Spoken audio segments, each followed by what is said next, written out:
Welcome back to my arranging stream.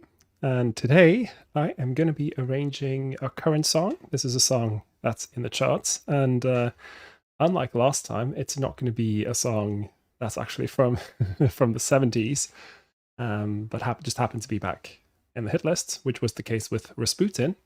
Today I'm going to be arranging a song that is recent, but that kind of sounds like it was made in the 80s. So I feel like I'm kind of cheating a little bit. But it seems like the 80s is kind of it has for a while been a big inspiration for a lot of artists, and you have you know music that takes a lot from that aesthetic. So I should hope that some of you will be familiar with this song. Let me get it up on screen, and you will see what I'm talking about. The song is called "Save Your Tears," and it's by the artist The Weeknd. Now, for those of you not familiar with it, essentially, for The Weeknd's latest album, he's kind of got, let's just say the songs are all basically inspired by the 80s. And this is a very broad strokes. I'm not super familiar with The Weeknd's work, to be honest, but that was the impression I was getting, is this is very much in the vein of 80s pop music. And he's working with people like, Max Martin, who was... and remains a really important songwriter. He did, a lot of Britney Spears' hits, and so he's got quite a good team of producers working with him on this music, and it's I thought this song was really quite nice.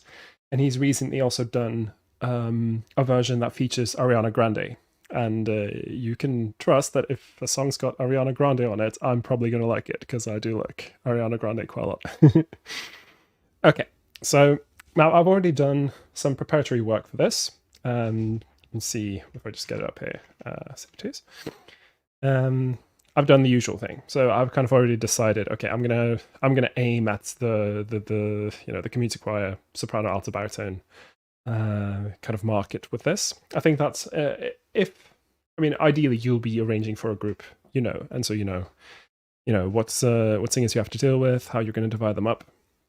I'm kind of not writing these for any group in particular, and I'm just kind of doing it for what I consider to be like the most practical setup for most choirs. I might have mentioned before that it's largely a problem in the choral world, at least in the amateur choral world, that there seems to be quite a lot more women than men in these choirs. And so I think it's a good idea to then consider if it's worth doing soprano, alto, baritone arrangements rather than SATB, because you end up having to, compensate a lot.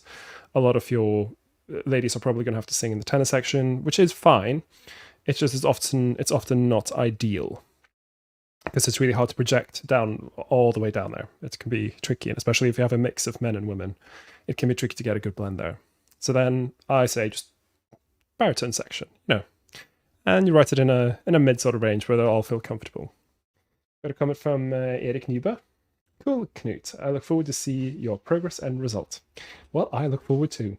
I haven't. I have planned things a little bit, but I haven't actually gone. I haven't thought too much about it. I just kind of listened to the song, wrote out the melody and the chords, and I did change the structure a little bit, which I'll get to.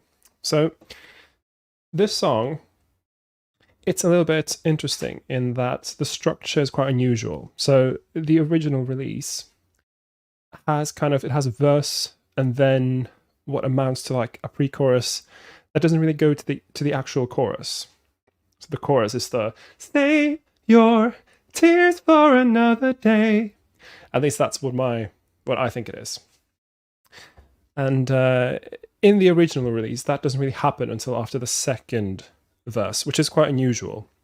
If you have music like this, which is very, very soundly in a pop aesthetic, it tends to be verse, chorus, bridge, double chorus. That tends to be the default structure. With, then there might be a pre-chorus, there might be, a little interlude between the chorus and the verse, and, there might be a couple of extra sections. But yeah, the first release of the song was a bit unusual in that it didn't go straight to what I consider to be the chorus.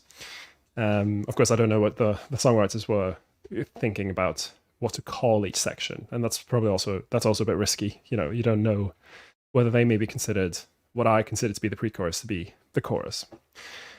But yeah, in the Ariana Grande version, they then changed that. So now suddenly it does actually go to the chorus, and then it goes to the second verse, which is the guest verse with Ariana Grande. So when you have a situation like this, and we kind of encountered this situation with Rasputin as well, is you have a few different releases which use different structures. You have to then decide, how am I going to structure mine? And, well, to be honest, you kind of have to do this anyway, even if you're arranging something that, you know, there's only one release, but it has maybe 5 guitar solos and 3 bass solos. Then you have to decide, is it worth keeping all of those? Is that something that will, you know, be of use to my singers? Will it serve the song? And you know, often I'm a proponent of just cut out the instrumental bits when you're doing choral arrangements. It's generally not, unless you work within the contemporary a cappella scene and you do stuff like instrumental imitation, and you have people that can do that. That might be fine, but very often you end up with this kind of awkward thing in the middle where the singers are just kind of dancing, and then the piano player has to do the solo on the piano, and it's just, it can work, but it can also be a bit more like, oh, all these singers on the stage, they're not really doing anything, they're just waiting for their turn to sing, which isn't ideal. But of course, you need to decide based on the song. So what I've done is I decided, okay, well, I'm going to start with the first verse. It's good. It sets the scene, you know, lets you know what the song's all about. So you're dancing in a crowded room. You look so happy when I'm not with you, but then you saw me, caught you by surprise, a single teardrop falling from your eye. Ooh, there's a situation here. There's something wrong. What could it be?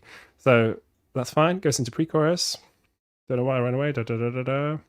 Take me back as I want to stay, etc. Then I decide, okay, well, I'm going to go into chorus here, like they did in the latest release.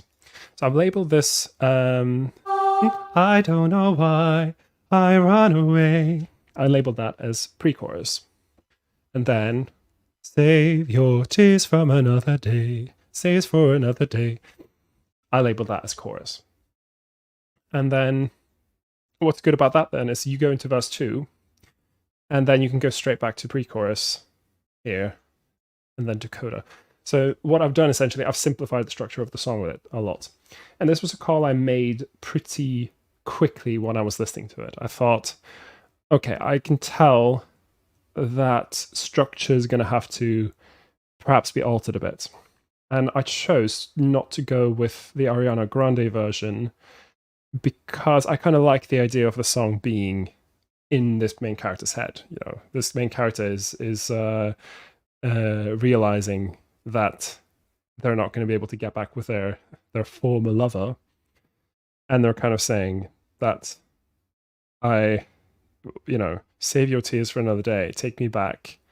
And it's like, I know this is going to go wrong, but I want it back, even if. And then later on, you go to verse 3, which I labeled as verse 2, because I kind of figured that verse 1 and verse 2 kind of said the same thing.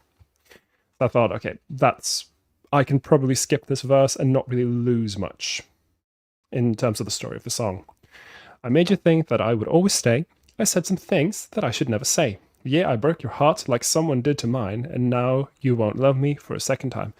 So this kind of, states that there's a conflict, a problem that has caused this relationship to fall apart. They're being very vague about it, which is very common in pop music, because you want to feel like, when the main artist sings about "I want you back, baby," they don't want to say too many specific things because they want the assumed teenage female listener to feel like they're singing to them. And I know that's kind of a cold way of looking at music. Like, you're just trying to elicit an emotional response in your listeners so that they will feel a stronger connection to the song. But that's what songwriting often is going to be about. It's about getting an emotional response from the audience. I've got a comment from Marco saying, "Hello, I'm sorry I'm late to the party today." Well, that's no problem, Marco. you're here every time. You know, you show up and you're being very active in the comments. So I don't think I would be. I wouldn't have the right to be upset with you being slightly late. I've not really said. Well, I've talked a bit about my preparation work so far. So I've talked about what the song it is, which is "Save Your Tears" by The Weeknd, and I've talked about how I've changed the structure around a little bit because I feel like the original maybe is a little longer than it has to be for my purposes. And so I've cut out what amounts to the second verse and simplified it into a verse, chorus, verse, chorus. This is chorus 2. Then the pre-chorus here, again, it serves more the role of a bridge, really, because it cuts out the bass, which I made a note of in my piano part. And then you just have 3 and 4 you can write here. It's just going to be, I kind of know that this is going to be the same thing twice. It kind of looks a bit nicer if they're tied up like this. So I've already started the arranging process by thinking about the structure of the song, thinking what will I keep, what will I cut away. Now, let's talk dynamics. And we're going to get going with our dynamics graph. So for those of you who've not watched before, I am very much a fan of this thing I call the dynamics graph. And I did not invent this. This is something I learned about in composition, in composition studies. But essentially, it's a way you can plan an arrangement by structuring out how you want the dynamics of the song to be developing throughout, because it helps you kind of it lets you have something to refer back to if you get stuck. And I think a lot of arrangers have faced this problem where you start working on something and then you're inspired, you've got some stuff happening, but then as you keep going, your inspiration kind of starts to waver a bit and you start, not knowing exactly how you're going to continue with it. And I think a lot of people, and this is especially the case for songwriters, I find that they will have loads of little sketches. They'll have like a couple of cool licks that they put together for one thing. They have a nice verse, maybe a nice chorus, and it can be quite tricky to put it into a complete product. And of course, the problem with music is that no one really cares about anything but the finished product. Not really. Like, you have to finish the song. So I think the dynamics graph is just a way for me to ensure that I will, in fact, finish the arrangement. I'll have a clear plan for it. And if I lose my inspiration, which I will often do, because this is normal, this happens to everyone, I'll be able to go back to my dynamics graph and think, okay, well, this is supposed to be, or this is what I originally envisioned as the quiet verse, or this is the loud bit. This is one good thing about doing a dynamics graph. And the second one is that you can quickly lay out you get an idea of what's going to be the loudest part of the song, what's going to be the quietest part of the song, and you can start with those and then scale everything accordingly. I like to start with the loudest bit, because then everything else I do will be scaled back from that. Okay, so we've got an intro, verse 1, pre-chorus, chorus, verse 2, pre-chorus, chorus, bridge, chorus, chorus, like so. So this is verse. Let's call it pr. Pre-chorus, chorus, verse, pr. Pre-chorus, chorus, bridge, chorus, and chorus. Just writing it very simply.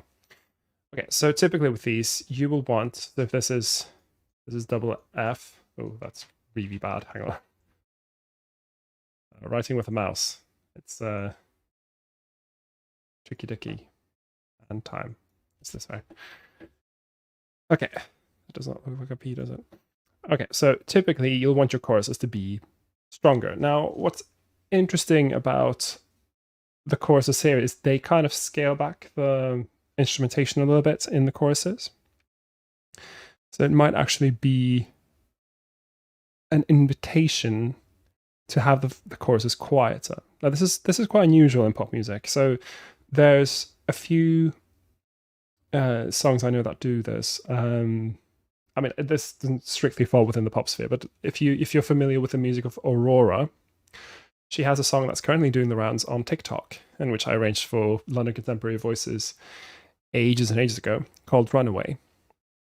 And this one has quiet chorus, and it's quite like striking because you're building, and then it's all the way down there.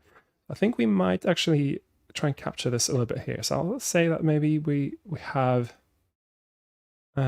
so maybe starting here, maybe going up, and then whoop, drops down there. So that already gives me an idea. Okay, so I'm going up in the pre-chorus, dropping down for the chorus. Maybe going up again for the verse, and then the same thing. And then I kind of decided, let's see,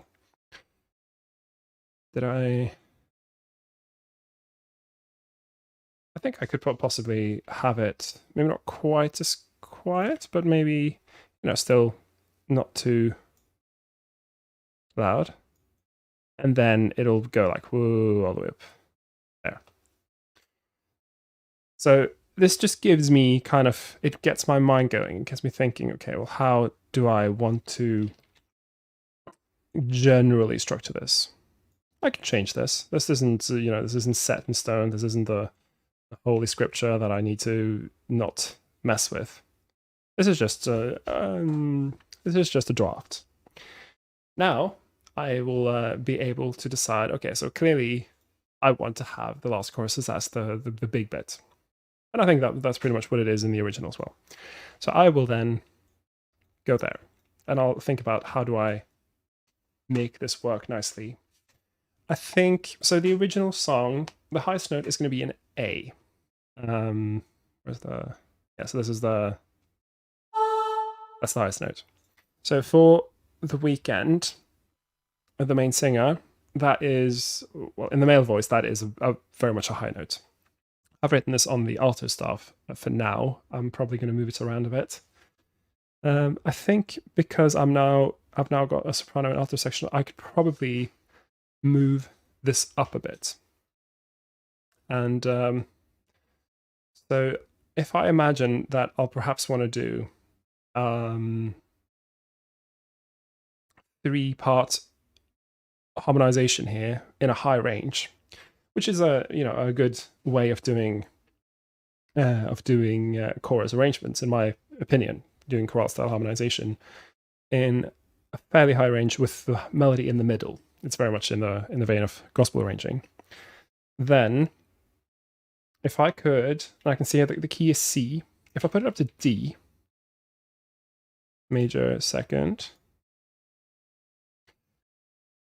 I decide this because I think a nice, especially if you're in the sphere of community choirs, a nice high note is going to be the D, an octave and a tone above middle C. I think that's about, unless you've got skilled sopranos, going above there does risk it kind of coming out a bit flat or shrill.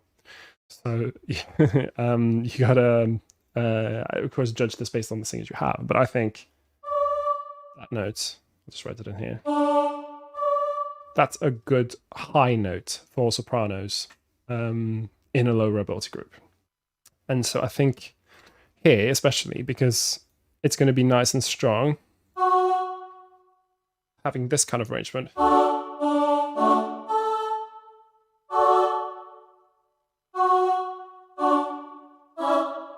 And now I'm going to think as well, because I'm doing baritones. I do this sometimes where I forget that I'm doing baritones, not tenors. This D is probably too high.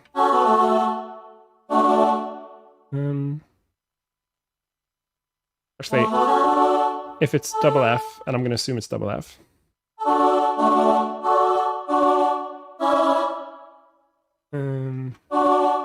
This one's definitely too high.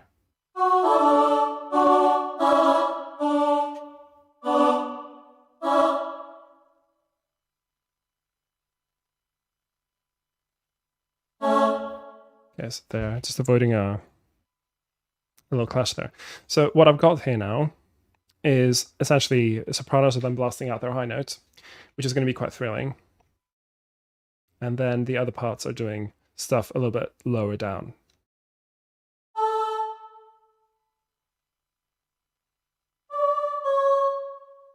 And then there'll be something happening here, which I'll get in a bit. Just write that out. So, okay, I'm just jumping straight into key commands. I know that some people perhaps will want to see what I'm doing at least once. So what I've done is I cut what I want. I've arranged this all in one staff because I find that a little bit easier to do. I cut it by selecting it, like so, and cutting it. And then I select the staves I want to spread it to. I go to Note Input, and then Arrange. And then, okay, so sometimes you will have to choose arrange style if it's like, it defaults to brass for some reason, but you want standard arrangement. There. So already now, and I've just kind of written this in temporarily. This is from the track, where it's just the bass line on every beat plus an arpeggiated line. Let's not worry too much about that just yet. Let's just listen to what I have so far. If we assume that this is also double F.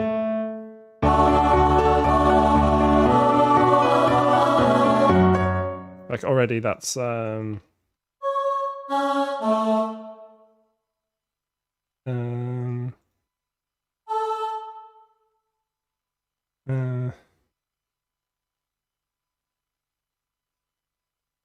then here. So this line is quite frequently used.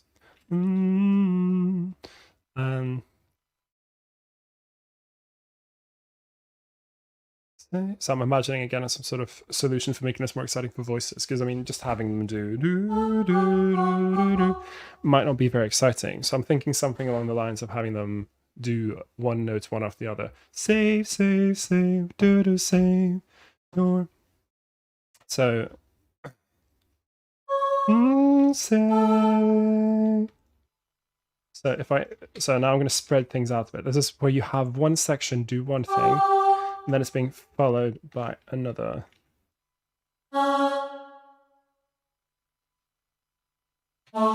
Wait, let's have them together to avoid tritone jump.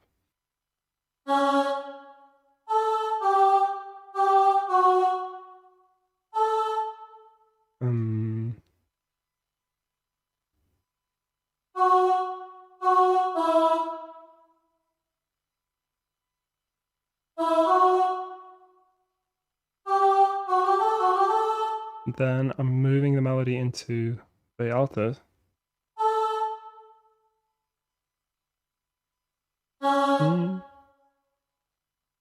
Might be okay if they've got a little break though. So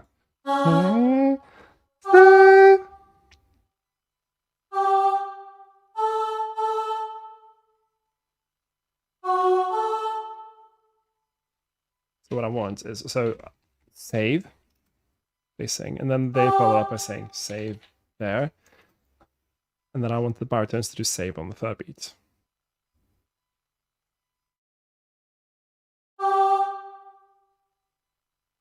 Save. So I'll have them on the C sharp.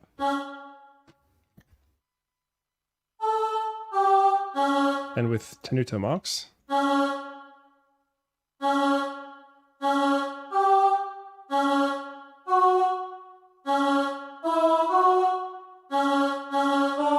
And then we're back in the same formation as before, yeah.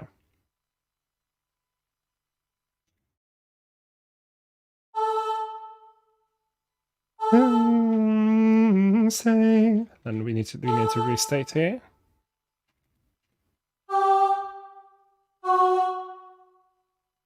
There, and then we can do the same thing again. So, oops, there. So let's see how that sounds.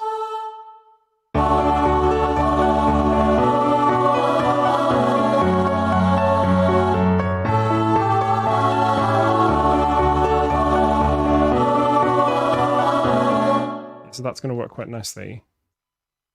Because it's all FF, and this is gonna, for baritones, might feel fairly high, but it's double F, which means they can really blast it out.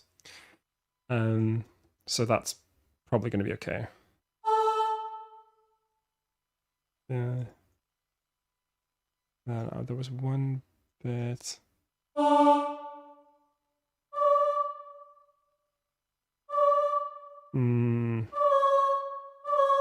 There, there's a slight clash there.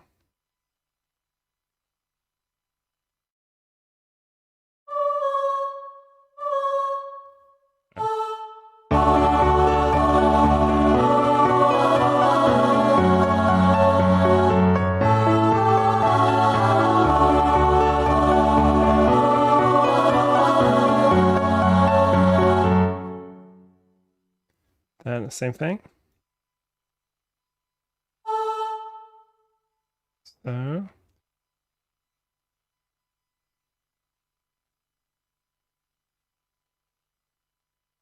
And then maybe, so the original just kind of repeat this out over here. So what happens now is it's just going to repeat.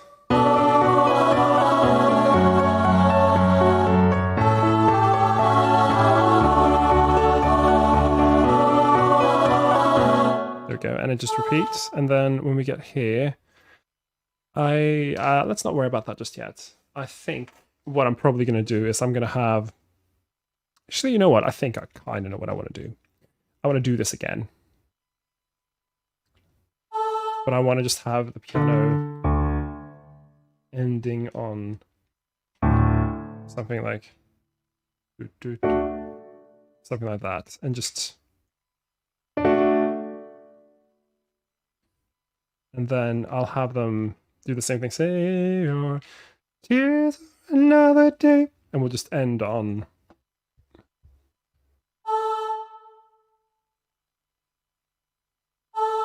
Have them kind of, I want them to end in either a big chord or in unison octaves.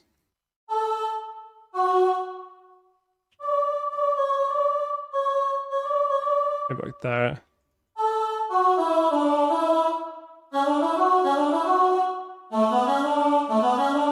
Like so. And then just off. Maybe with an exclamation mark to just indicate this is off.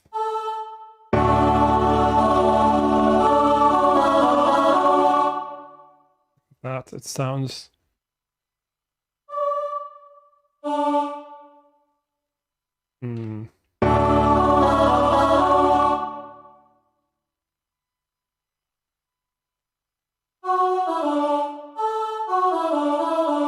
I think maybe unison is going to be slightly stronger at the end.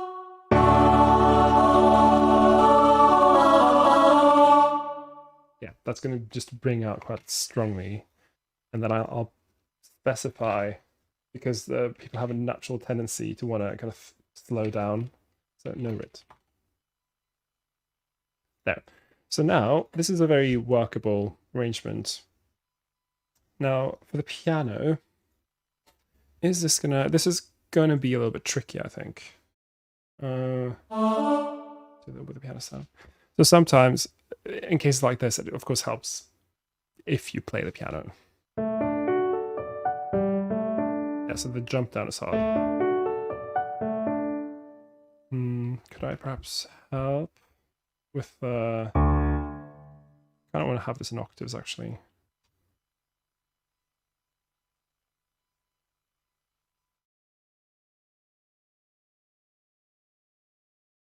So I kind of want to have this right at the bottom of the keyboard. There. All the way down there. And so I'm wondering if I should simplify that line, just because this is, of course, all done on a synth, and so it's easier. And the bass players, so they would be doing it with two hands. They'd be doing with both hands.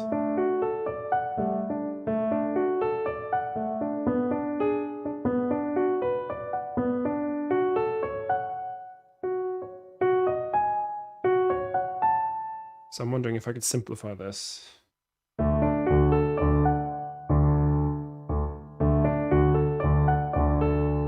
Like that.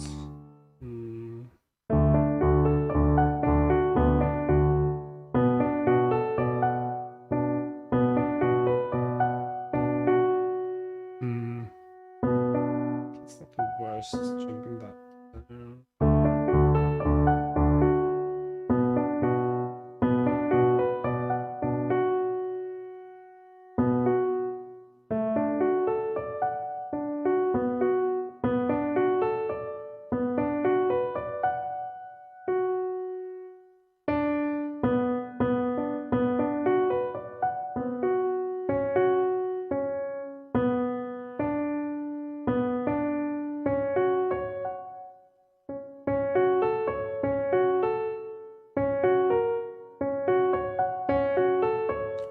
so something like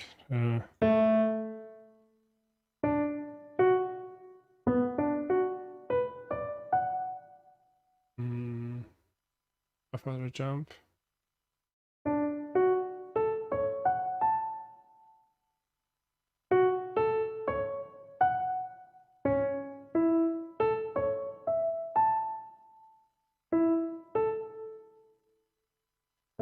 Yeah, so that's more of a manageable line for playing with one hand. It's so of course I have the advantage of having fairly large hands when I play the piano, so I can do those stretches. I think this isn't going to be too bad, even if you've got smaller hands, just with a bit of practice. But this makes for a more manageable line. I think, especially because I want to have a stronger bass note here.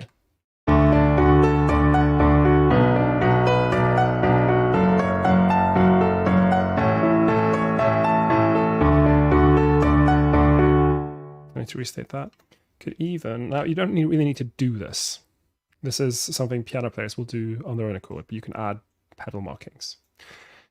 There's not a huge advantage to doing this really in Sibelius, except it will actually play back the pedaling, which which does make a difference. So it'll sound just a little bit better when you're playing back. You don't have to.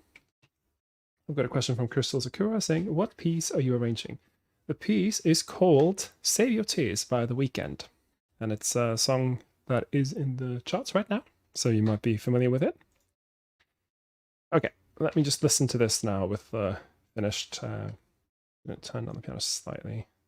Do let me know if the volume's a little bit out of whack. I've got it fairly loud in my ears.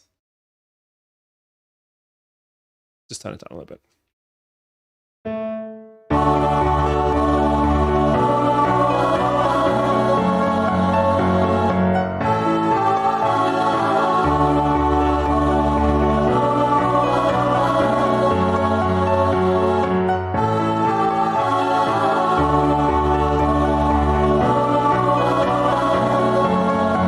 Actually, so this is okay, but I kind of want to have something happen in this bar. I feel like this bar is a little bit awkward.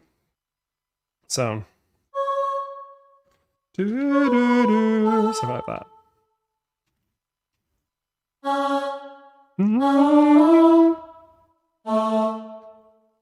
Oops. So that they have some movement happening. Like so. This might clash slightly with the harmony, but we've got a B minor chord here. I think probably, judging by what I'm seeing here, gonna sound fine, but we'll find out. Let's listen to that.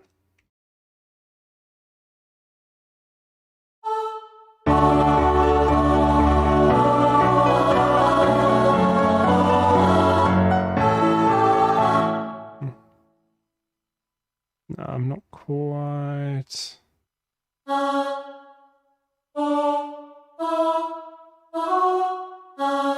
Just listen to the top parts.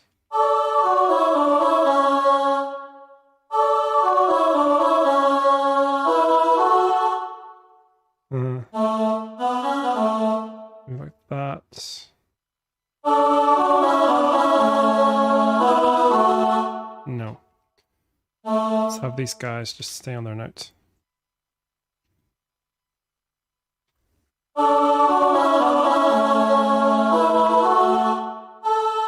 With the piano part, that might sound okay.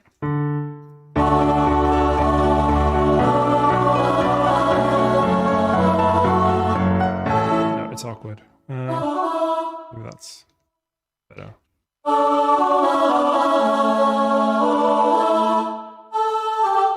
That might be okay.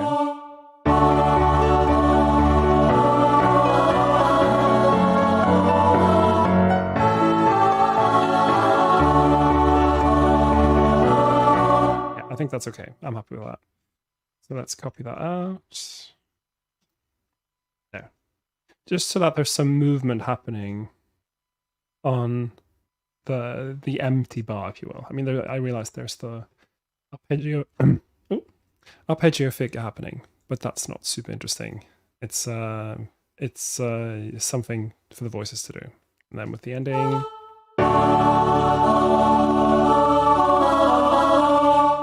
Yeah. Okay. I think that's kind of okay for the choruses. Now I've kind of set the bar for what will be the loudest, most intense part of the song, where they're all, right up in their high range. Well, I mean, altos technically aren't that high up, but sopranos are definitely at, up in a high range. If you've got belters, then they can probably knock it out, super loud there. And baritones most certainly will, be able to blast it out. Right, so then let's refer back to my dynamics graph. This is the loudest I will get. Let's have a look at what the quietest I will get is. And that is going to be first chorus. So I kind of want to have this as like a quiet, the mysterious. Like we've been building, and I kind of want to have it. I think I could probably just drop down the inversion a bit. Could even do it in unison octaves, kind of.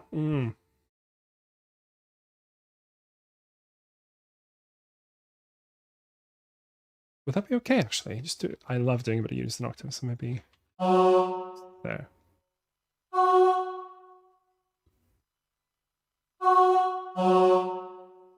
Oops. Oops. Let's be extremely cheeky and just do it PP with something like that.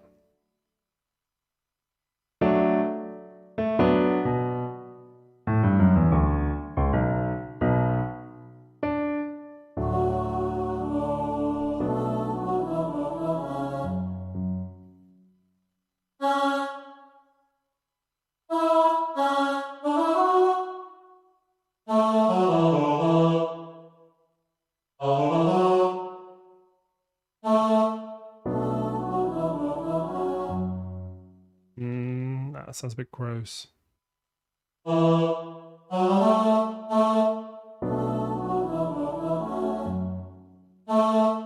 That might be enough, actually.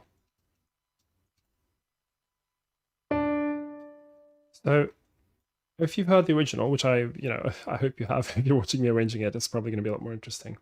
So, I've for the backing part, so the accompaniment is very simple in the song, in the original as well. It's basically just and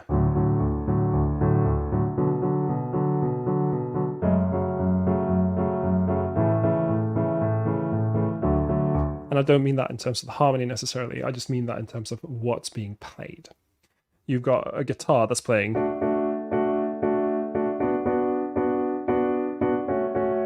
and then you just have a bass note on every beat. I think on every quaver, actually, every eighth note. Which means I don't actually need to do that much with the accompaniment in my arrangement to make it sound like the song.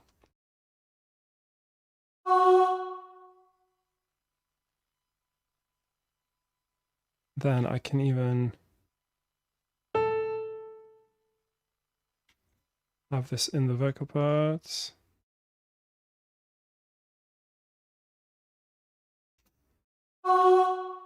Maybe just some of the sopranos, and then I want to kind of avoid the thing where they're doing everything, where it's like "Ooh, Savior," but just have them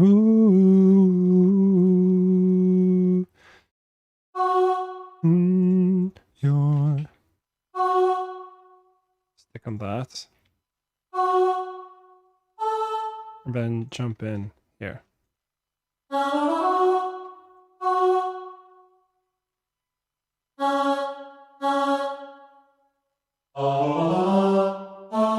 Like so. So now they're all in unison octaves and they spread out on a chord for the word day. Oops.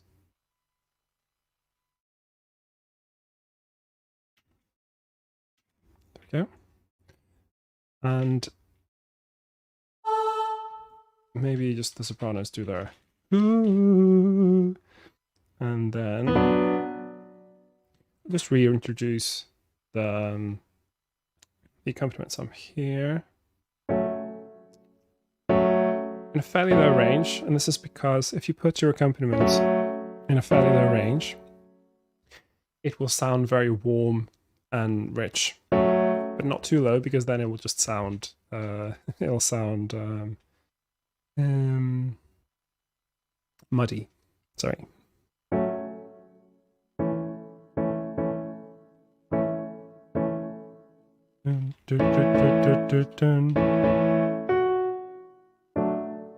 Same thing.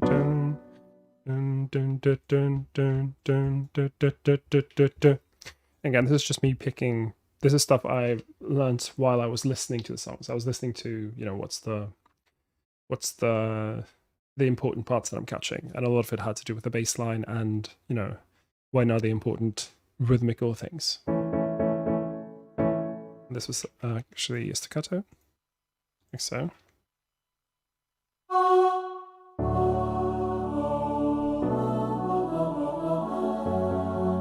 Probably have them go up to an MP here, maybe. MP.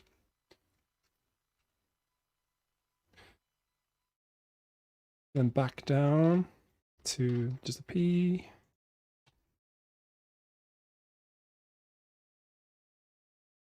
And crescendo. Always remember to write in dynamics while you're working.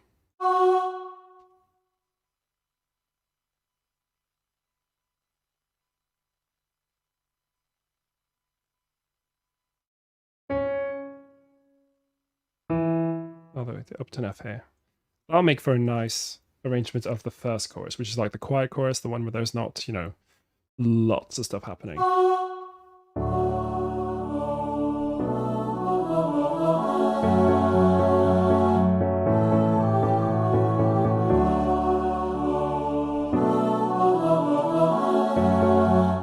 probably stop it on beat 2 here.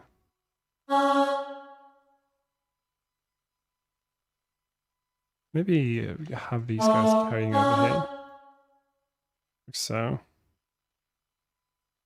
And the decrescendo here.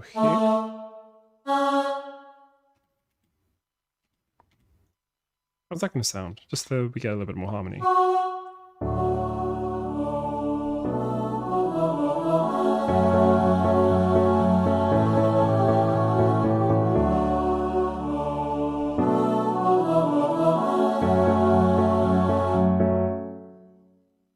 Just hold and off on beat 3. Like so. There.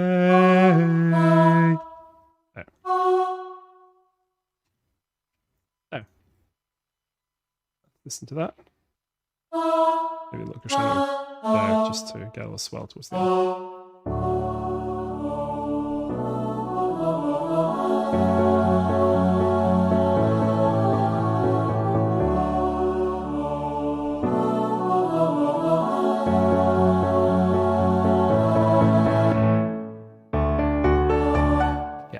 Got some other stuff.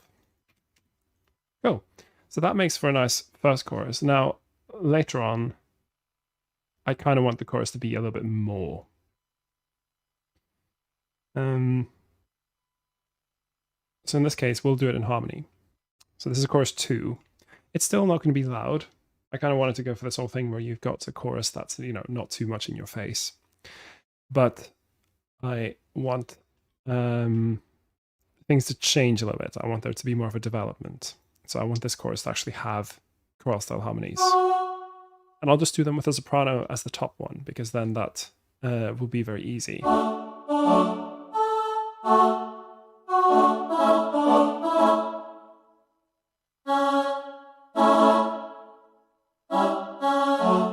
There. Now we've got some voice leading.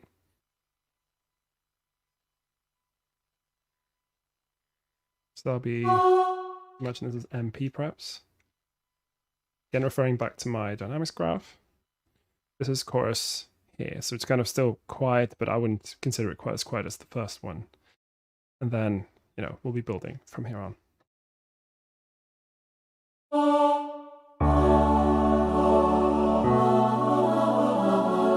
Now that sounds a bit wrong as well.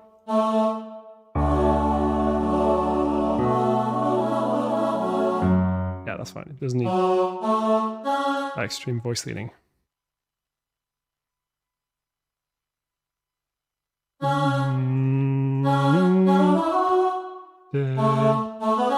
Then have a little slide up, and then I want them all to do the line. Oops. Again, I'm just kind of trying to do something that's different enough that people aren't going to jump into autopilot. This is the thing you want to avoid, is where it's similar but slightly different, so people start doing without thinking. It's very easy to shut your brain off a bit, or, you know, if you have loads of other things to do while you're singing, it's easy to forget that you need to remember that this one note is different in this, you know, in this verse or in this chorus. So I would recommend that when you change, you know, change something, make the change significant enough that it will kind of, people will store it in a different shelf in their brain, if you will.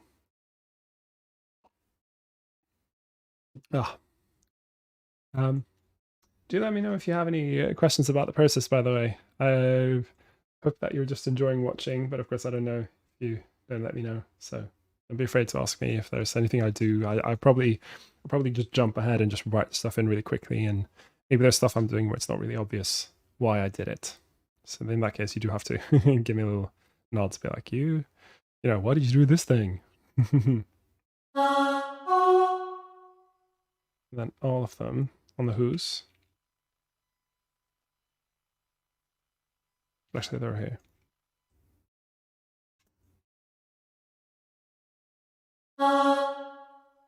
Maybe I'll harmonize them even. So in this case,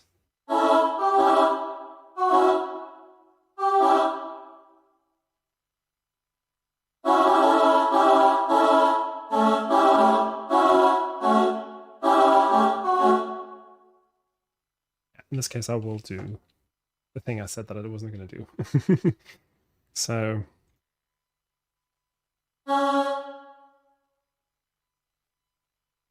I'll have the altos and baritones do a little breath here. Ooh. Sometimes I do who's rather than oohs just because it gives you that airy attack. Makes it a little bit easier to avoid the ooh, ooh, that kind of effect. Ooh.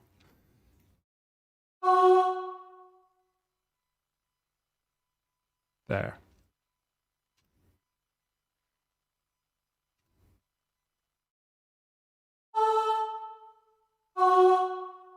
So let's listen to that.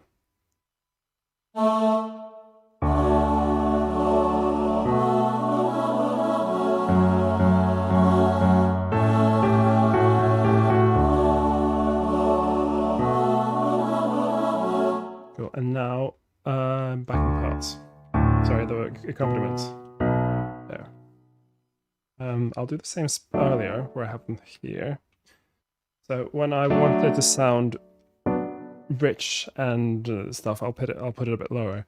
If I want it to be a bit more like in your face and twangy, then you will put it higher in the range. So this is the same both for the piano and the voices, kind of, or indeed for, you know, any instrument. Maybe I'll just use the same as in the other chorus. Why not? Is this exactly how it was? Oops. Where is it? Where is it? Yeah, it's the same. Okay. Why not? This will be easy to remember, easy to play.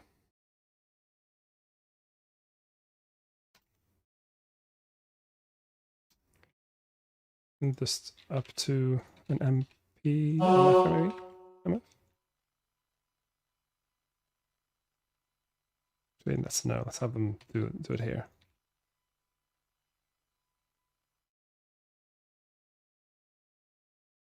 Let's have breath here instead. This way we can have them carry over. Like so. There. That's going to be a little bit nicer. Mm.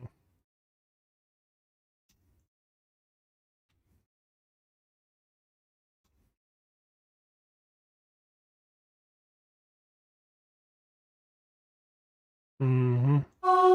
Mm-hmm. Ooh. We have the sforzando effect here. There we go.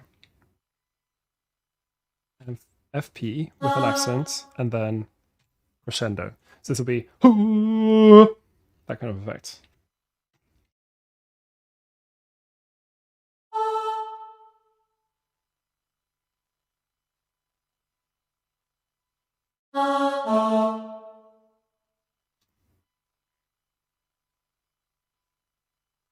Let's extend this all the way back here, like so. Cool. Let's listen to this. Yeah.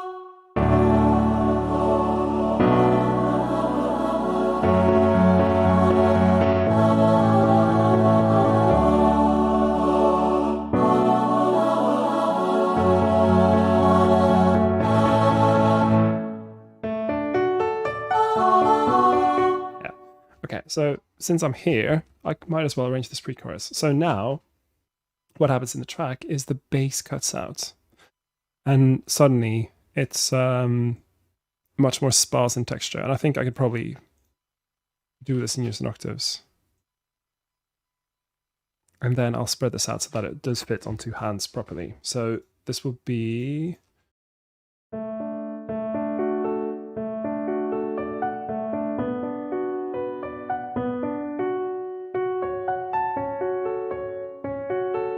Okay, so the first three notes will be...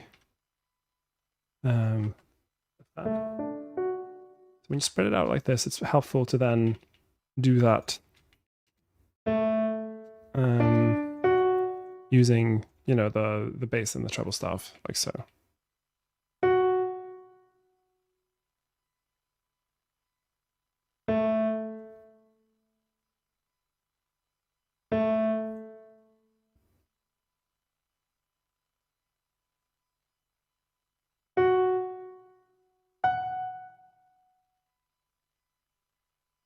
Like that is extremely simple to play.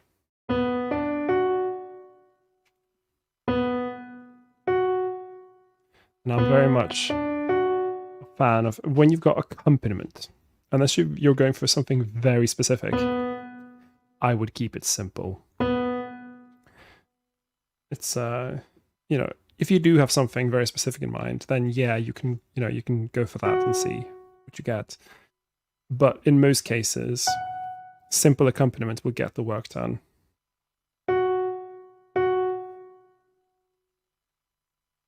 Oops.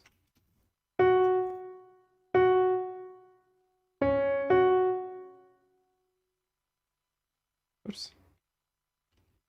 So this is just me moving stuff around, so it's easy to read.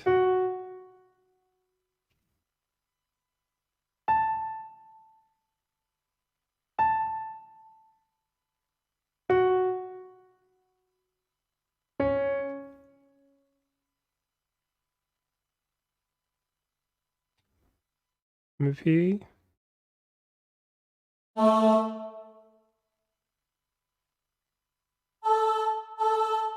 So I was talking earlier about the pedal, like you don't have to use the pedal like so, but sometimes it's nice to do it just so that you get the effect of the thing being played back in Sibelius as well. Move this into place.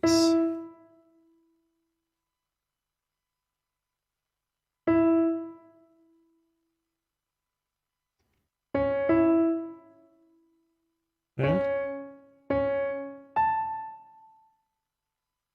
And it's just this thing again.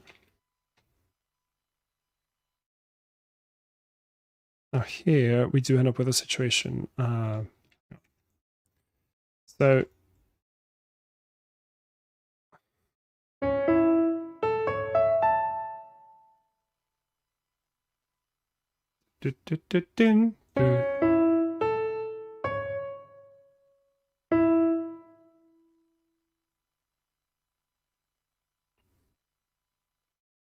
Okay, so here's what I'll do. Dun, dun, dun, dun. So I might end up doing some body percussion here, because that's what happens in the track. Boom. There. And then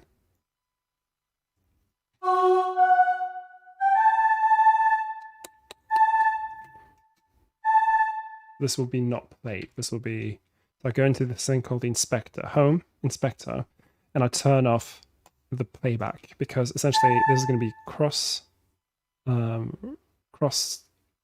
note heads. Are they? There. Note heads, type, cross. And I'll just write and claps.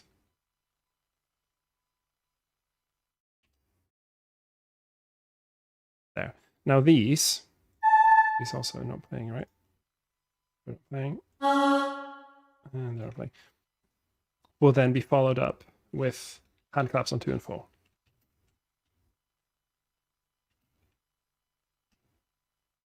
So in the original, of course, this is a pop song, so it has, snare drum on 2 and 4. This is, a very common thing in pop music, and so you can replicate that using hand claps. It's very easy. Well, not very. It is comparatively easy to do hand claps on 2 and 4 while singing, even if you're singing fairly complicated rhythms. All right, let's listen to this.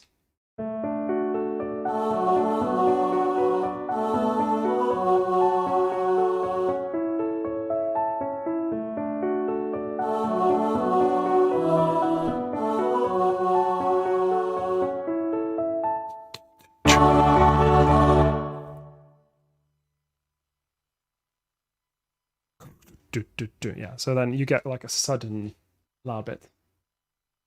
Eric asks me, can you explain why you, in the beginning, transposed it to D from C? Okay, so I had a look at where the melody would sit. Now, my reasoning was that I was looking at the last chorus, and I thought, I want to put the melody in the altos. And I kind of wanted a little bit higher for the altos, because the highest note in the chorus here was a G originally. And I also kind of wanted this effect where I wanted to have the sopranos harmonizing above the altos. And because I'm aiming this at sort of the community choir level, a good rule of thumb is that you want to avoid putting your sopranos above the D. That's this one. And this is, I think, also a good rule for baritones. Like, if they're singing loudly, they should just about be able to do that D, but you wouldn't want to put them too much higher than that, because lower ability singers will get scared.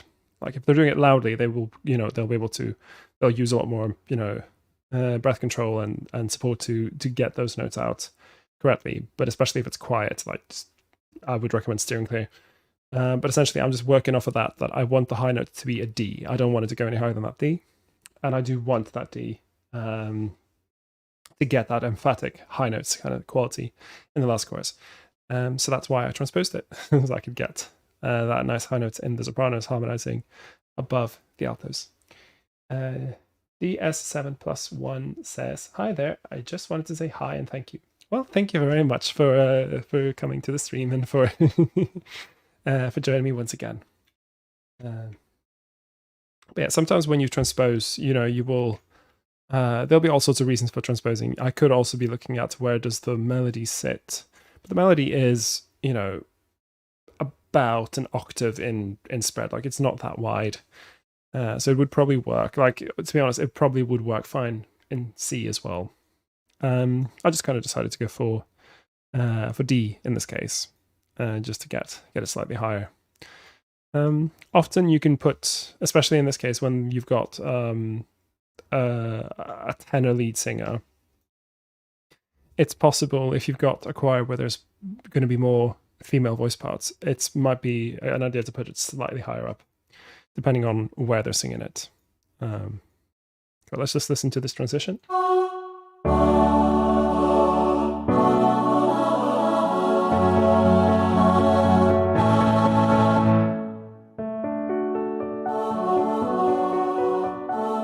that's going to sound really, really sweet.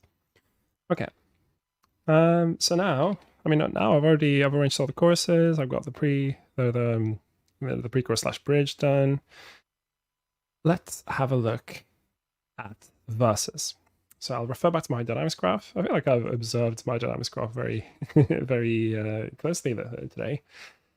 So if it is. Okay, so the verse is going to be quite mid-volume. It's not going to, go too massively high. I think I might not end up having quite this kind of difference between these. Most likely I'll have the pre-choruses arranged just about the same, just to save time. So let's instead look at the verse. So who have I given stuff to do yet? I've given the melody, first the chorus, the melody is in the sopranos, and then the melody is in the sopranos again. Actually, it's in all parts here, never mind. Sopranos and altos. So I also try to think of it when I'm arranging in terms of, I need to make sure that everyone's got something fun to do, some part of the melody. It might be, an okay, so D, B. I think down the octave, this will probably sound a little bit naff. Down in the baritone, so.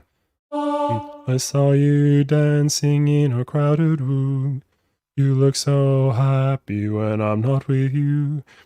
It might be a little bit muddy down there. So I'm wondering if I should perhaps just give this bit to the baritone instead.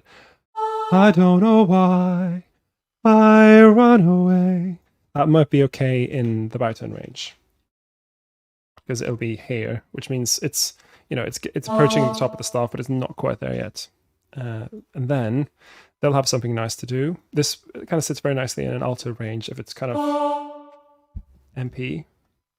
And then I can just have the other parts do some oohs.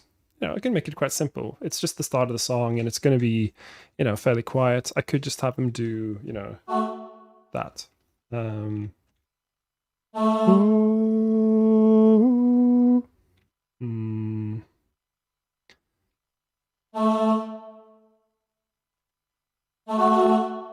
Just have them do that for 2 bars.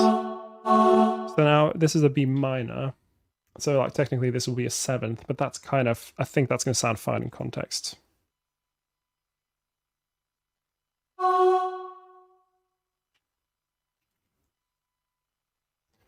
And they will just be E. We'll just do them. Let's just do fairly quietly, like so.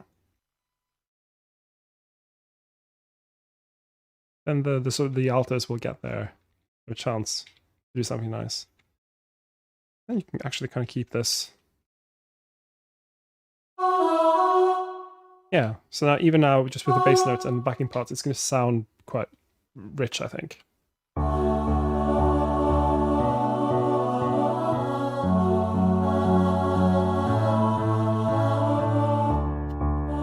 As it gets a little fifthsy here, but I think that's going to be fine with the piano accompaniment.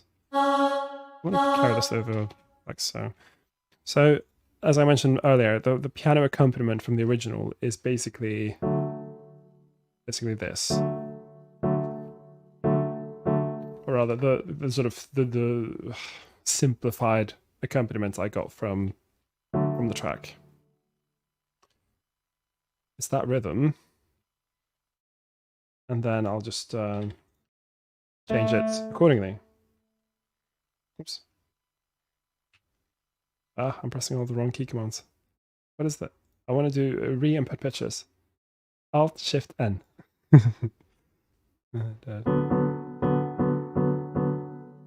just there.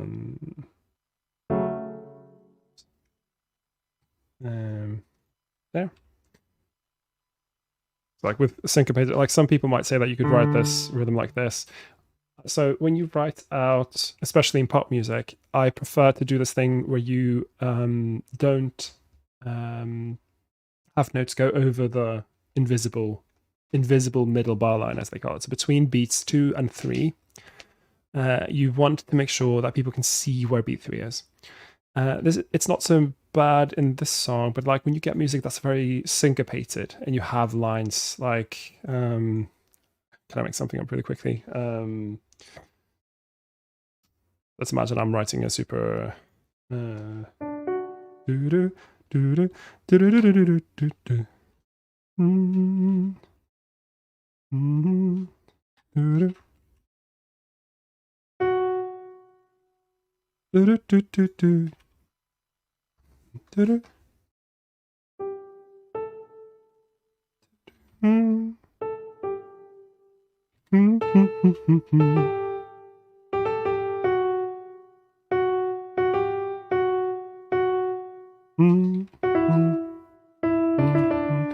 Like when you write a line, so the way I've written it now, you can clearly see that this is where beat 3 is, this is where beat 4 is.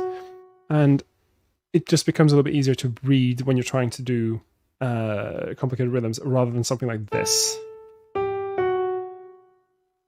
Because now we're just scanning it, it's less obvious where beat 3 is. And it's not so obvious that this, for instance, is off. These are only off beats. So it's a good practice to make sure that you can always see beat 3 when you've got stuff going across in rhythms like this. Less of a problem if you've got something like, say, that. Like that is still very easy to make out. It's got to do with the rhythmic complexity. So I tend to do it for rhythms like this because I want to make sure that this is not on the beats, guys. It's on the off beats. Just to make it crystal clear. It's maybe not so much a problem if you're working with music that's not so syncopated. But I was always taught to make sure that you can see that invisible bar line.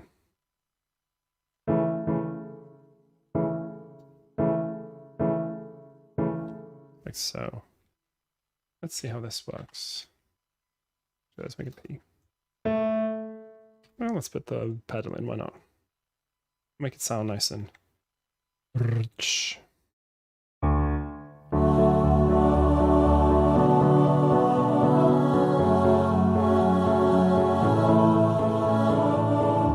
Yeah, I mean, already that sounds quite nice. Let's be kind and give the authors that whole section.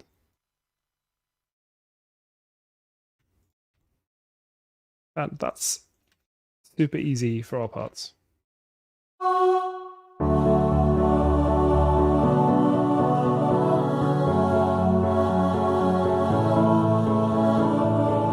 So let's carry this over as well.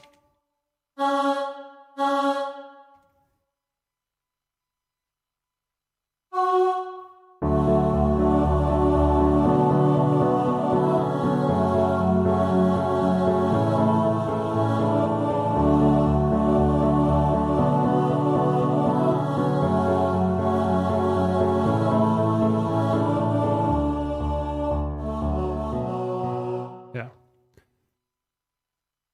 So here. I'm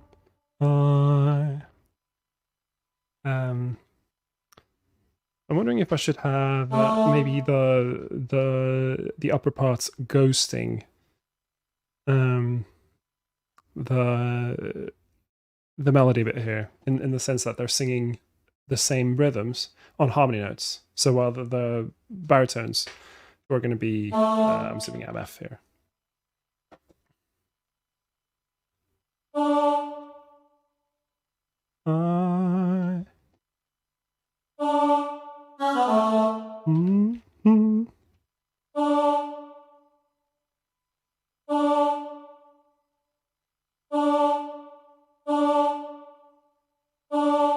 I'm doing the arpeggio effect again here.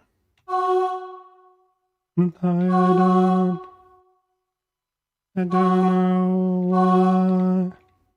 I don't know why.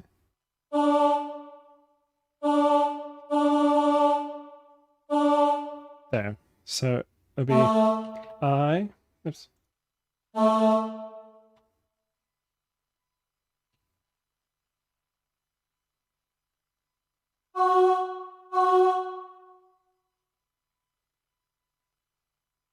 And this is a means to create interest, to make, don't know why.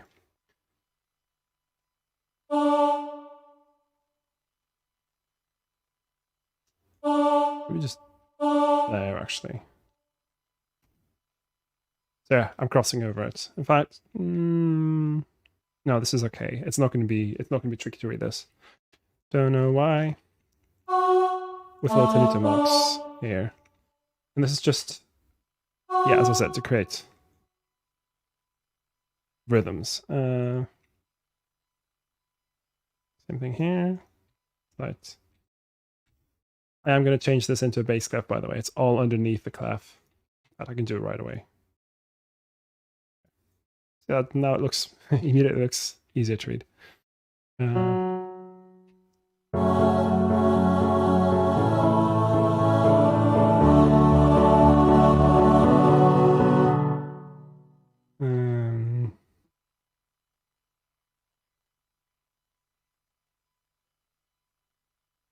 Let's have them not quite as loud, actually.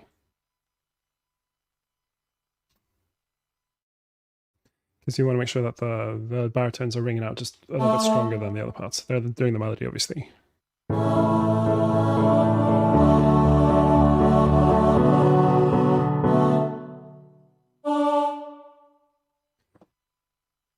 And just 3-part harmonization with the upper parts.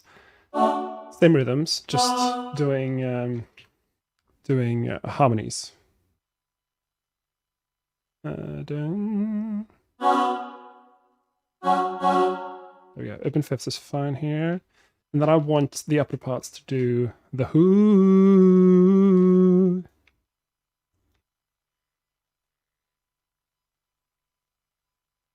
Not the piano.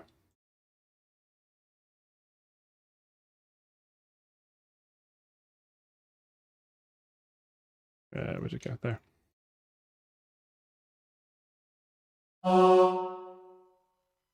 Just have them carry on to about there, maybe.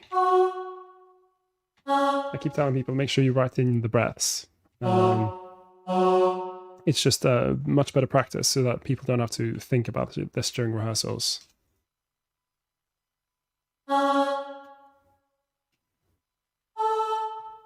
Ooh. Ooh. Oh, I see. It comes later. There. The line just changed slightly. There. Now this is covered, and then same thing again.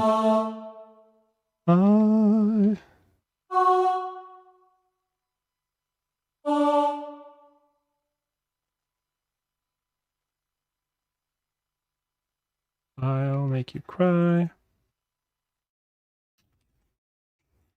Yeah. I was debating whether I should do this one or Blinding Lights, which is the other big song that the Weeknd's got out at the moment. When that song, has so many million plays, it's just unbelievable. But there's also a lot more arrangements of that song out there already, and I want to, not essentially do a song that's already got loads of arrangements available. I wanted to do something I wanted to be original.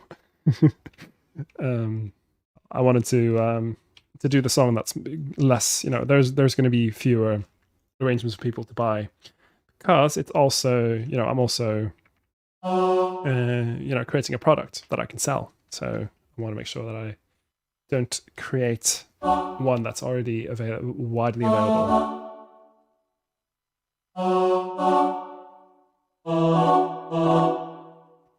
There.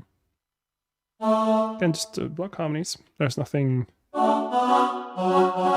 particularly complex about what I'm doing right now. It's just block harmonies. So I wrote out the chord symbols underneath so that I know, and of course I'll keep them in because I think it's a good practice to have those available for the pianist as well.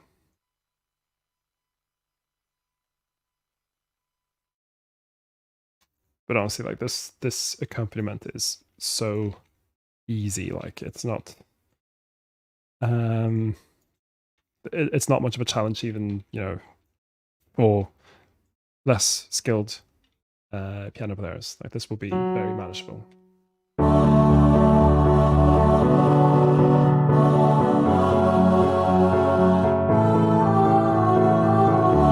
kind of want to have this harmonized actually.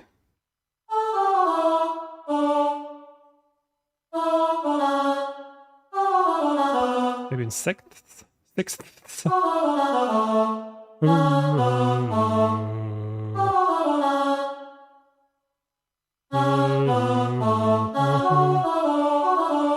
we go.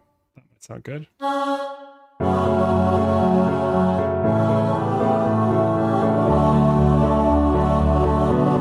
Yeah, let's listen to this in context. Are these maybe slightly louder there?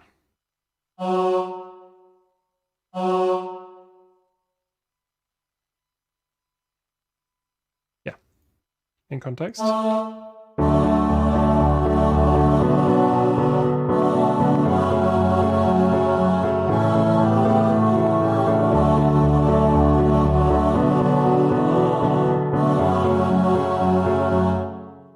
Ooh.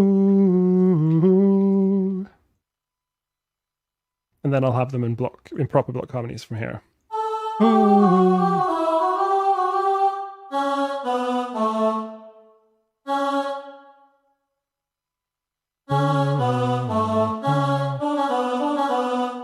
Ooh. Take me back, 'cause I wanna stay, etc.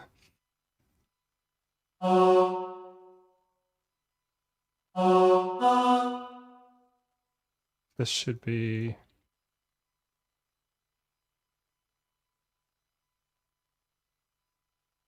Let's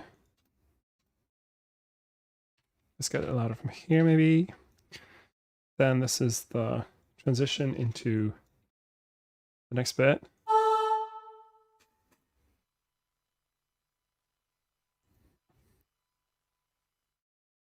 Stay your tears for another. I think maybe put this in sopranos.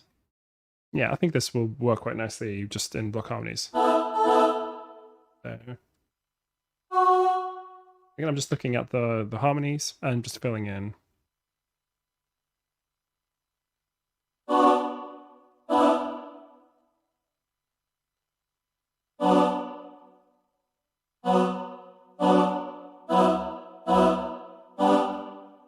Go, and this will be doubled.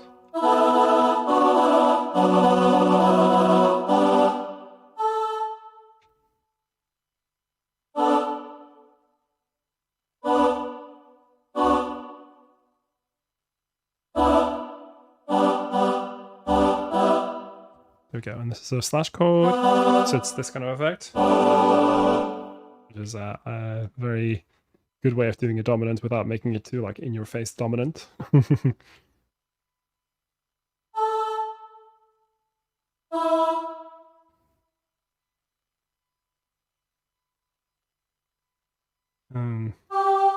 This is going up to MF, and then F here, and then FF here. Oops. And then, actually, let's make this sub PP. So what that means, it's subito, and it means quietly. So it's like they're going louder, louder, louder, and boom, it's quiet. It's a nice little effect, especially if you got a room with a lot of, oh wow. I keep forgetting that Sibelius really doesn't like it if you have your sopranos down on a low B, and it will put it up so that they're extremely high. Listen to...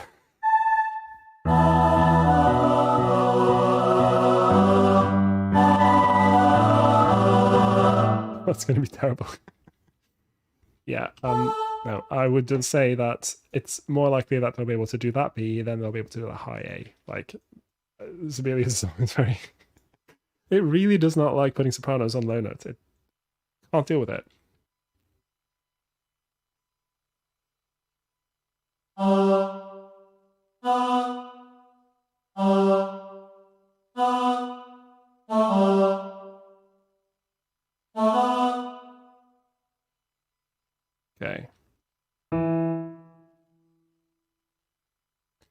Well, I'm just going to do the same thing again here.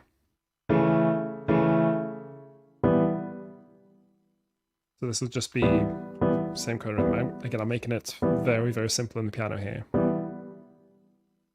Kind of doesn't really need that much because in the original it is quite simple. The accompaniment is quite simple. There's, you know, it's a lot more about the production and the vocal performance.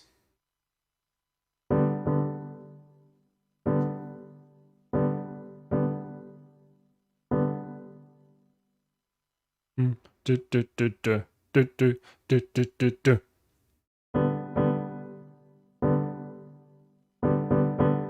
There we go. Remember, this final one will be a staccato. Oh. And this sub, PP, and the piano as well. Just add in all of the dynamics.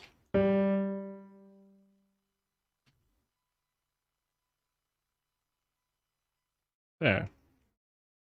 Go, let's listen to this in context from here.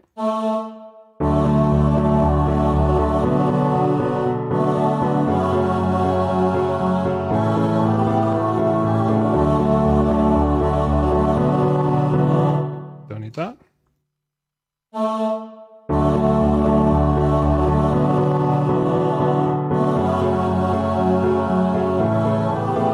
Need a breath here.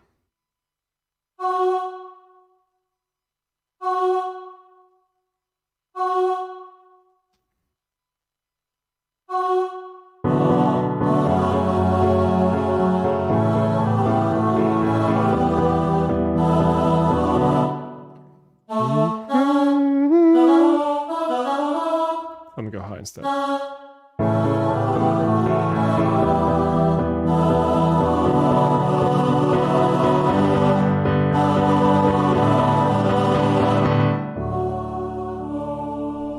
Yeah, I think that'll work quite nicely.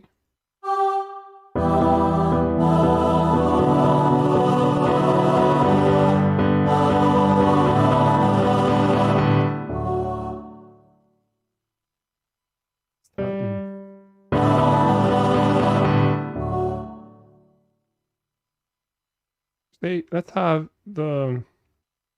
No, this isn't what they do in the track, but I think maybe actually having it go away here. Over another. And then just have an empty beat after it. So that might be just a little bit more effective.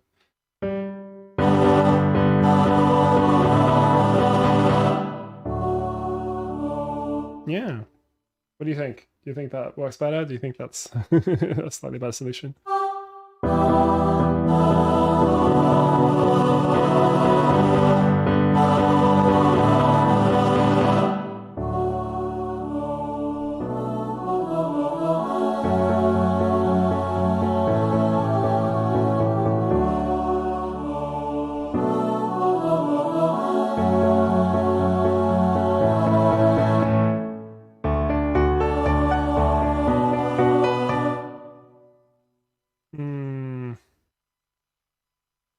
Okay, so now we've got the arpeggio figure from the last chorus here. Ooh, should I change? Change it here. You need to remember to change. It's back to treble stuff. Okay, so I already designed this so that it should be possible to play with one hand with a little bit of practice. Eric sounds good. Well, thank you, Eric. I do agree. It sounds good that way, so I'm going to keep it that way. There.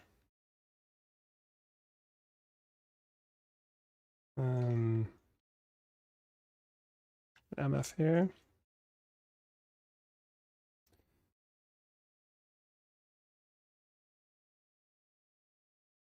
So now, before I do this, let me just check this transition.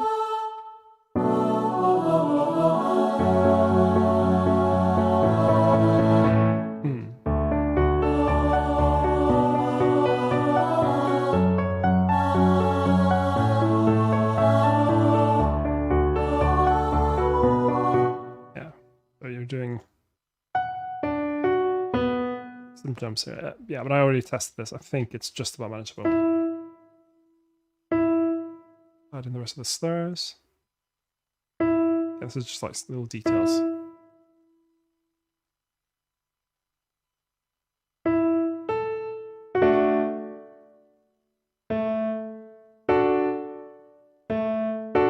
a little bit better.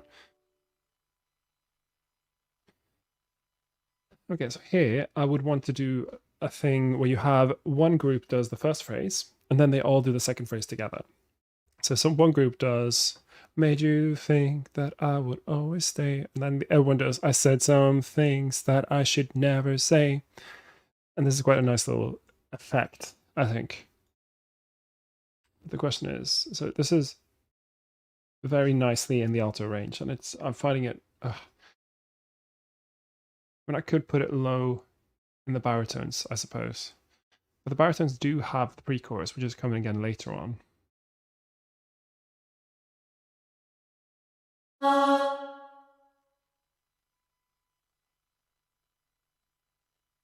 Should I just maybe keep it in the altos again? I feel like that's the altos moment, is the verses, and then the baritones moment is the pre-choruses, sopranos moments are the choruses. So I'm wondering if maybe I'll just keep this in the altos here, and I'll just have similar to before. Maybe I'll have a little counter melody. I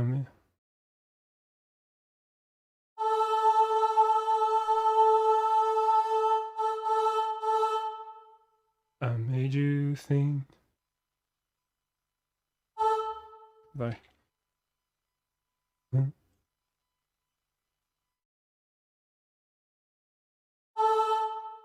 Maybe I'll have them harmonizing. Okay, so here's what I'll do. Harmonizing with the baritones, with the sopranos having a note that kind of just hangs above the other notes.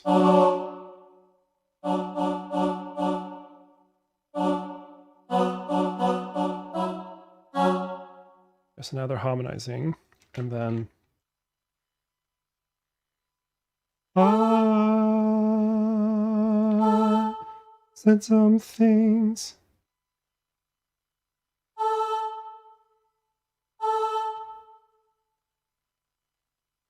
Like there.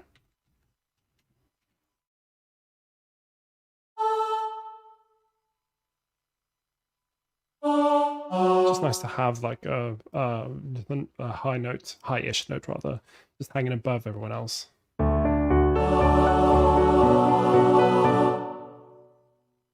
Maybe have them start right at the start here. That they're hanging there from the start.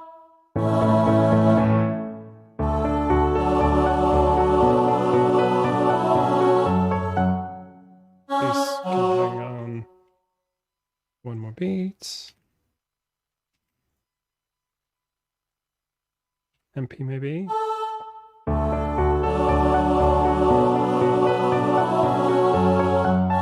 And then they all do this in harmony.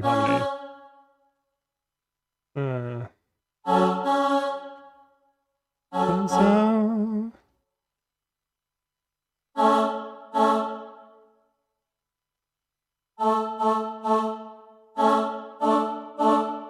There we go.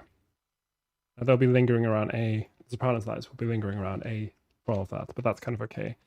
It's just you have that kind of floating effect of something lingering above everyone else. And it's the dominant note as well as the A, so that's kind of exciting.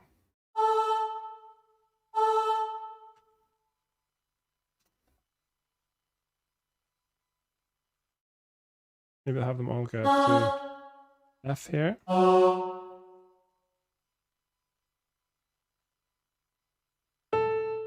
Like so. Whoops. That's all the way at the back. I wanted to do it from verse 2.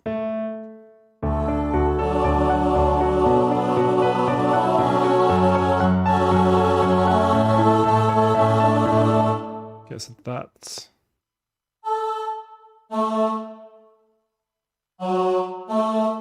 There's something that I will never say.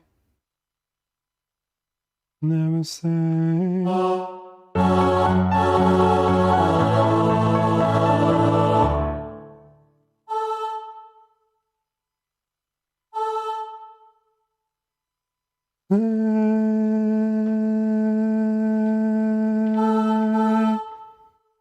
They'll hold on that whole time.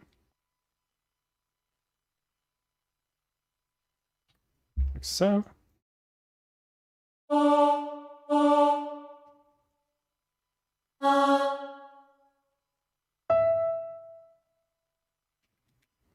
There, now we go back down to MF. Sing. Oops. Again, just matching the harmony. And then the same thing. Yes, you broke your... Yes, I broke your heart like someone did to mine. This one we can switch. So now it's the baritones doing it, just because I don't want anyone to go up into this area where the sopranos are singing.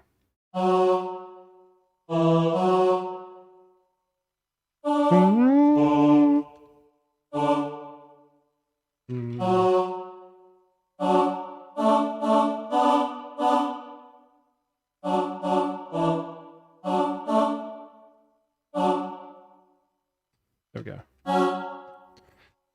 So now what I've done is I've switched it so that the baritones take over the melody from the altos here, just because in the original, you know, the Weeknd then goes high, which I could do, but then I would have them up in the area where the sopranos are singing. And I think it's going to be more effective to have the sopranos just kind of have that space to themselves.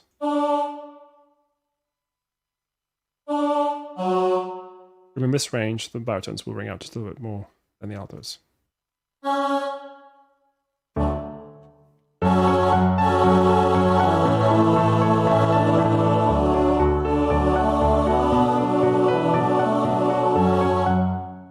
This should just be carried over like this. Me for a second time. It's such a good song. Yeah.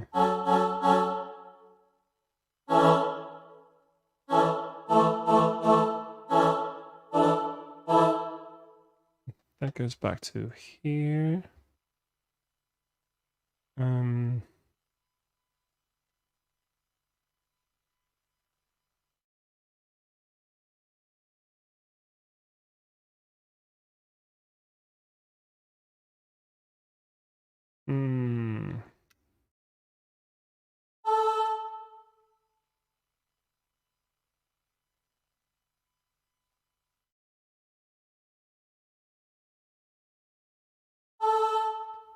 So here, essentially, it's going to be this note only the second time.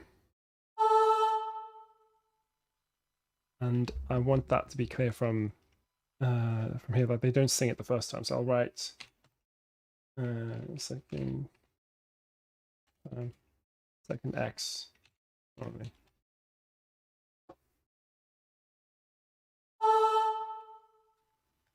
There. And then that's in parentheses. So that's just, okay, that's just happening because we're carrying over from the time here.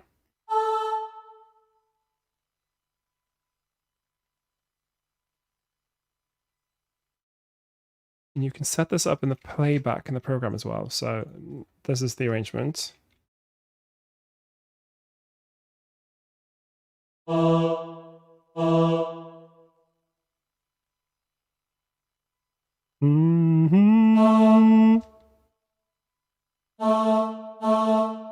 Second.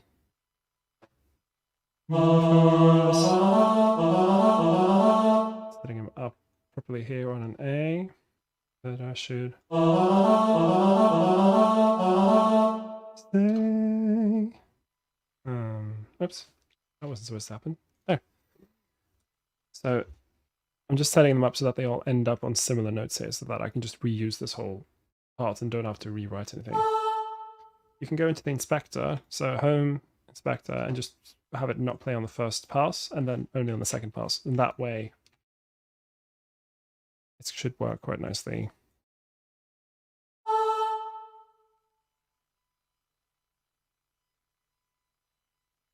I think that makes sense.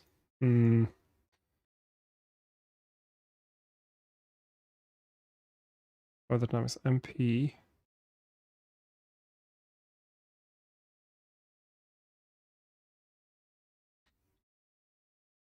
F here. F, F, F.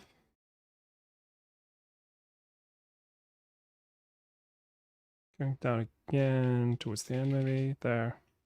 Just the last few beats.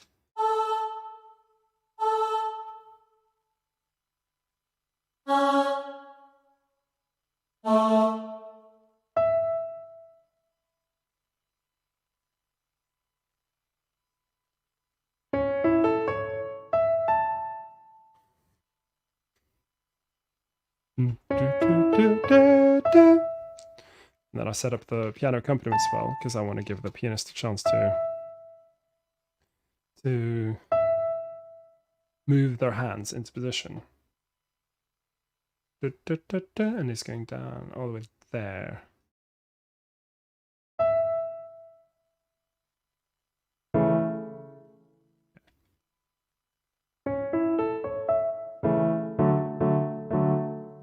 That'll be okay, I think, with a little bit of practice.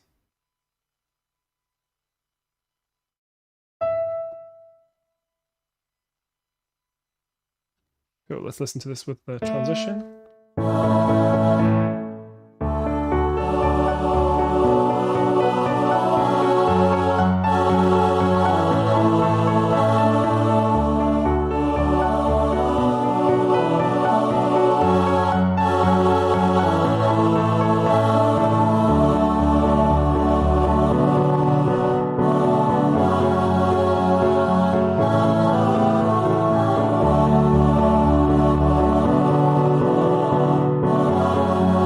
Transition works quite alright, I think. So let's just indicate this with the snare. That's just like there. So it's a bit weird when you go back like this. Second time I. So they can do that. That's slightly awkward, but it's going to be fine. Okay. Well, I mean, I think I've actually got.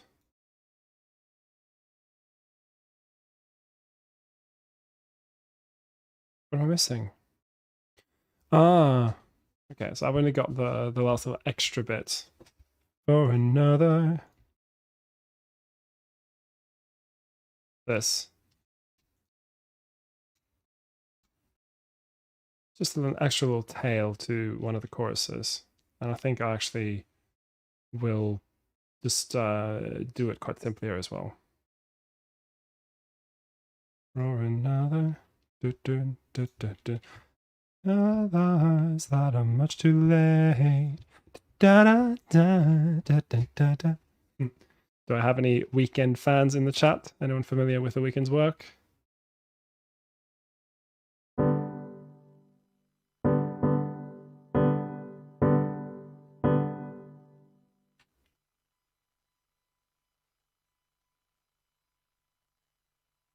Yeah, let's just copy this.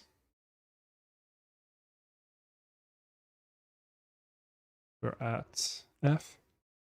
Or another. Let's just go down. And what did I do before?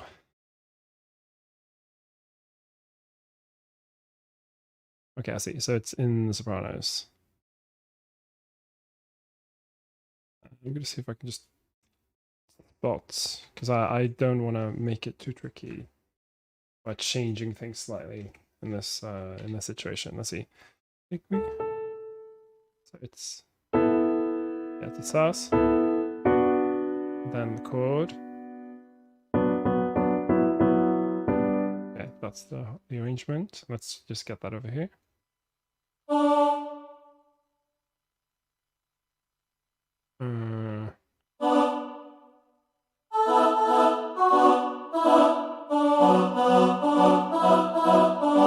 That's roughly what I had before.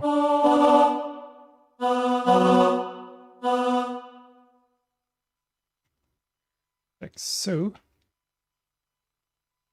And again, Sibelius does not like me putting sopranos up. They have a libby. But I know that that's fine.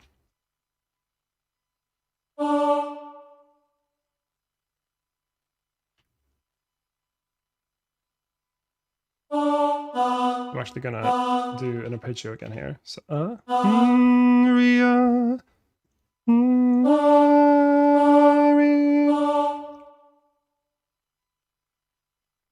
there. This just creates more movement. What's the T's? I see. Sometimes write these in parentheses just to show what word they're on, even though if they're reading the music correctly, they shouldn't have this problem, but it just makes things a little bit easier. Okay, so here's for another.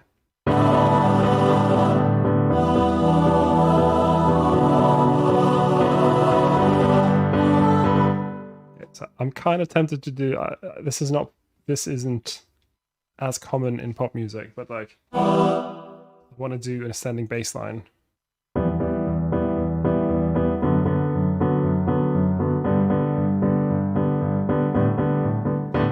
That kind of thing.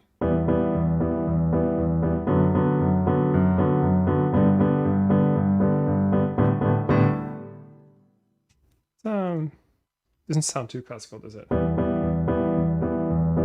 mean, this would be classical.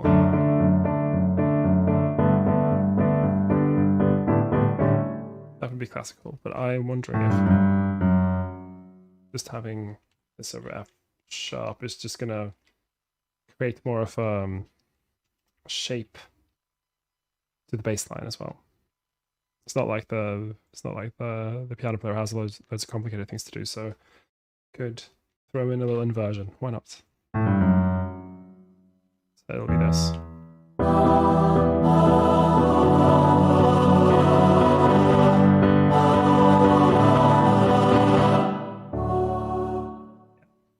And what was the arrangement I used here?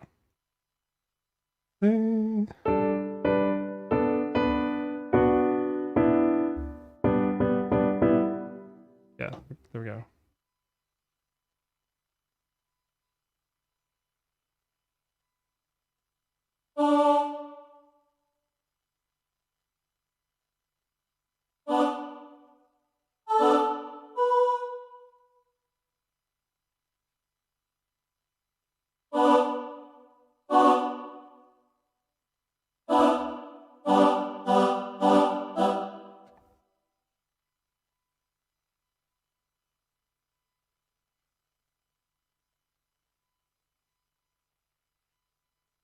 Actually, I'm gonna do this MF.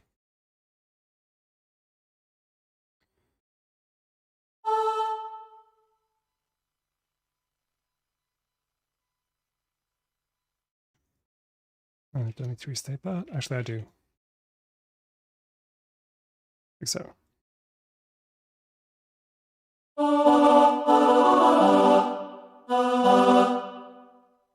Yeah, this should work quite nicely.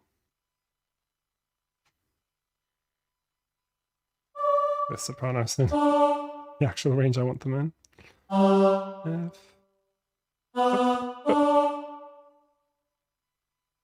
And this will be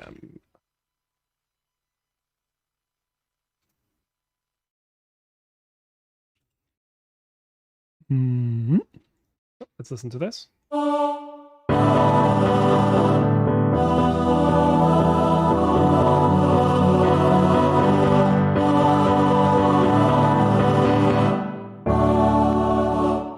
Yeah. Come all the way up to MF here. It's around FF, yeah.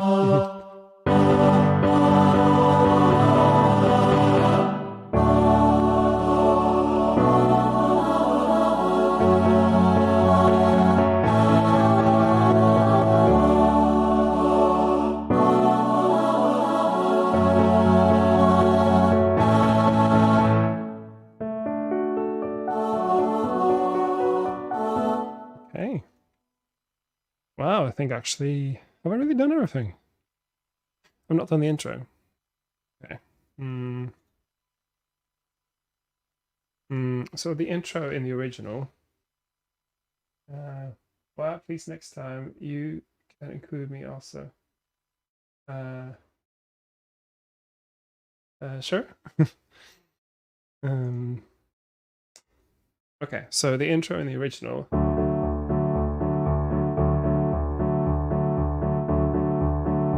That's the intro in the original. It's very, it's just a. this on the bass. I don't really do that because I've got the thing in the right hand.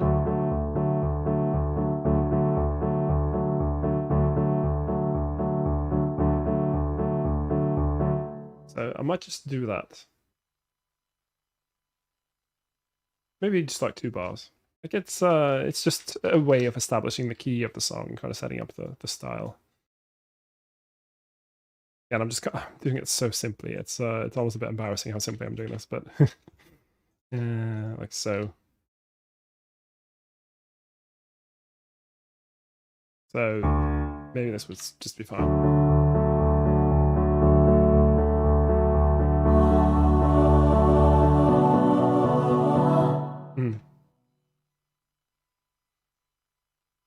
Hey, let's be slightly more creative here. Oops.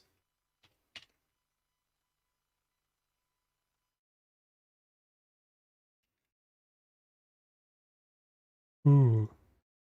Mm-hmm.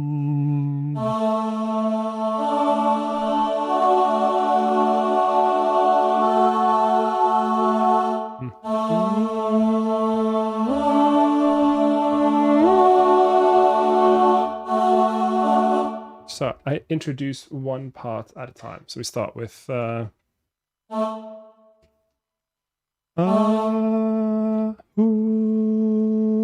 Then we have altos take over with ooh. Or come in.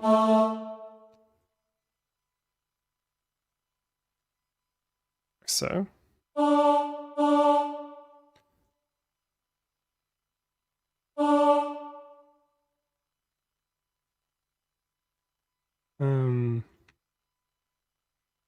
Maybe like so, and then I can have them carry over.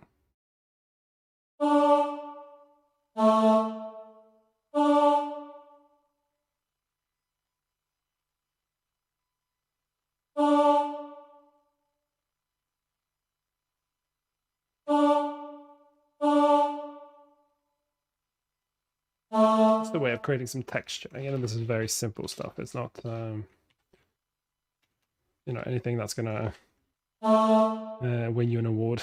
Well, it might. I don't know. I don't know what wins awards, but like so.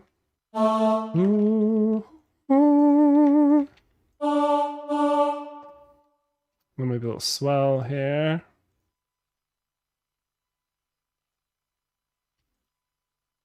Then I want to do this thing where I do swell within the bar, which is much easier to do if you just do it like this.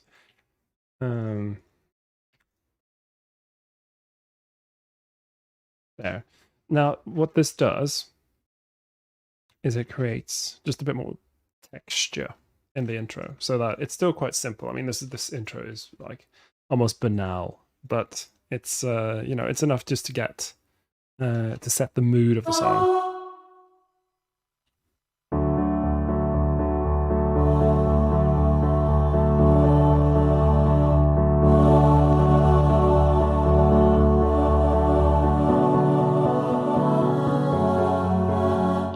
So it's very, very simple, but it just creates more of a mood. It sets the stage for what's about to happen. Just a few more dynamics in the piano.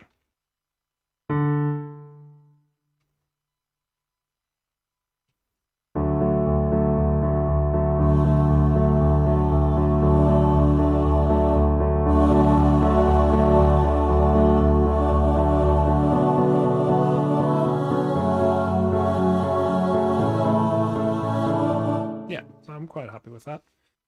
Okay, so what I'm going to do now, I'm just going to listen to the whole thing and see if I think it's kind of been capturing, if I've captured the song, you know, as well as I can with these parameters.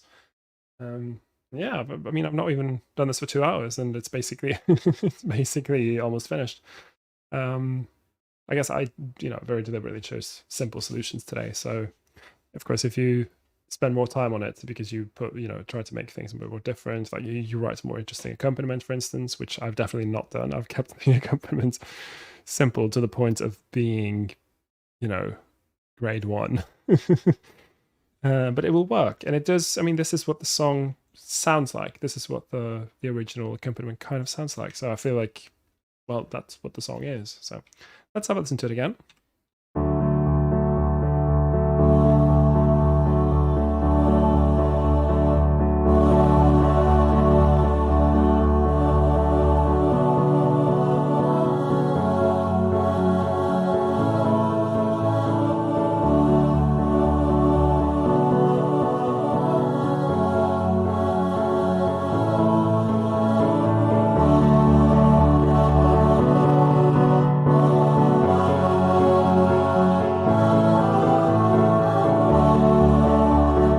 I want to have them hold on for as long as that.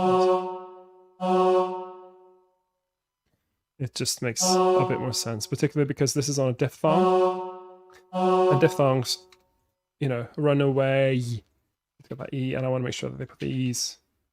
So with diphthongs, when you sing, you will generally want to try and put them as close to the end as possible. And so I want to make sure that they put their diphthong together. Let's go from Prechorus 1.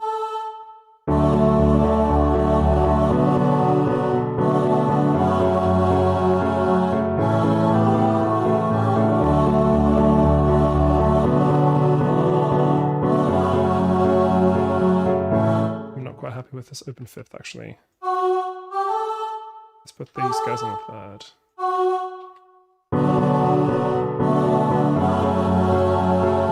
No.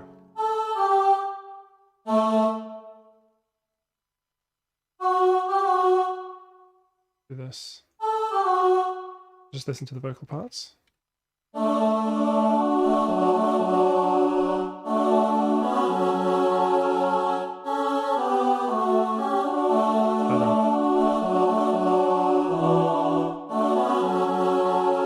This is better. It's going to sound just a little bit richer. Because originally this was an open fifth, which can sound fine with the accompaniment happening, but I kind of thought it sounded a bit stark and like something was missing.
So I'm kind of happy with this so far. With the hand claps, it's going to work quite nicely.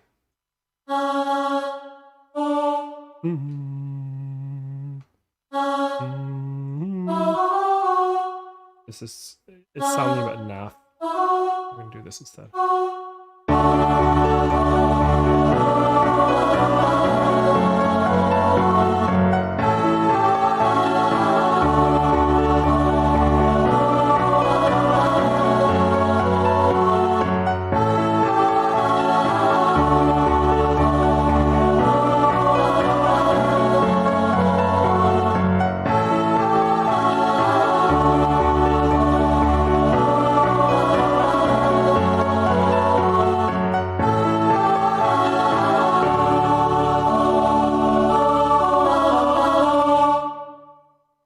on this love, that's a very simple way to finish the song. And we'll stop the hand claps here. Stop. Claps. Is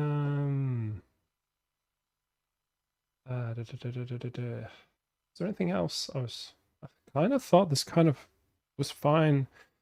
I hadn't put in the pedal markings everywhere, and that just made the backing parts sound a little less rich than they could be. But that's just, again, pedal markings you generally don't need to put in. Like it's not super important. But when you're working in the software, it can make things just sound a little bit richer, and you know that can be nice while you're working. But like, it's strictly speaking, you don't need to put these in like I'm doing now.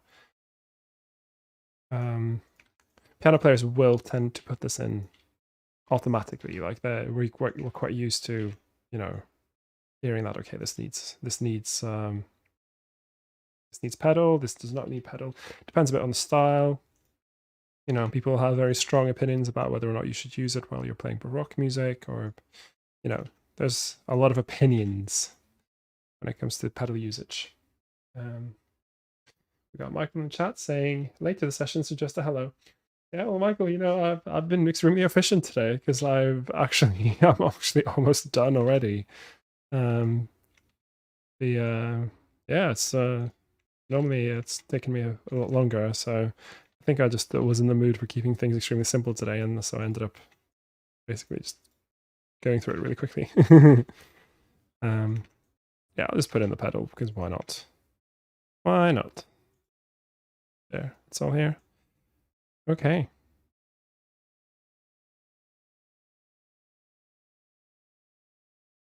Yeah. Kind of, okay, so now layout. Again, this is typical problem. You go out of panorama mode and it looks like this. Okay, that's easy. Select all, go to layout, optimize style spacing. Boom. Now I want to have it a little bit larger actually. There. And let's go to appearance and reset node spacing. Just spaces things out slightly better. I've already written in composers, of whom there are many. And I'll just write my name here.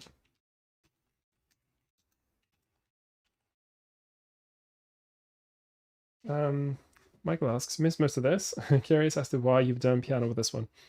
So I've, I mean, honestly, I just kind of chose to. I'm kind of aiming this at the, you know, the mid-level or, you know, mid-level amateur community choir.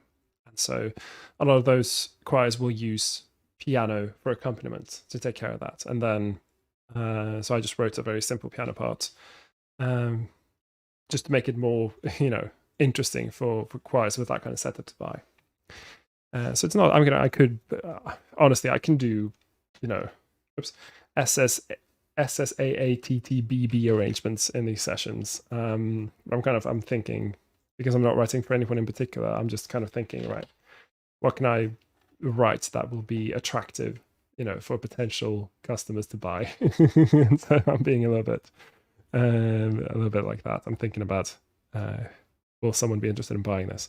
Of course, you know, there might as well be a big market for the more advanced SATB music as well. But I'm in general a fan of keeping things relatively simple and just aiming at making it as accessible as possible. That's just kind of my general approach to arranging is, you know, yes, I could write it in 12 parts and, you know, that will be interesting. But a lot of the time, it's not really necessary. I find there's a lot of value, especially because I often get asked to arrange music in such a way that it can be performed by a full choir, but also by 4 individual singers.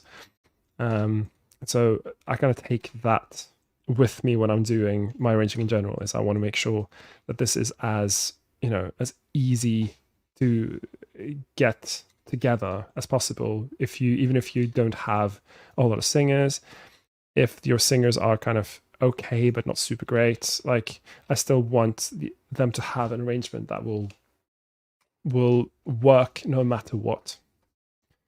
And some people might agree with this, might disagree with this philosophy.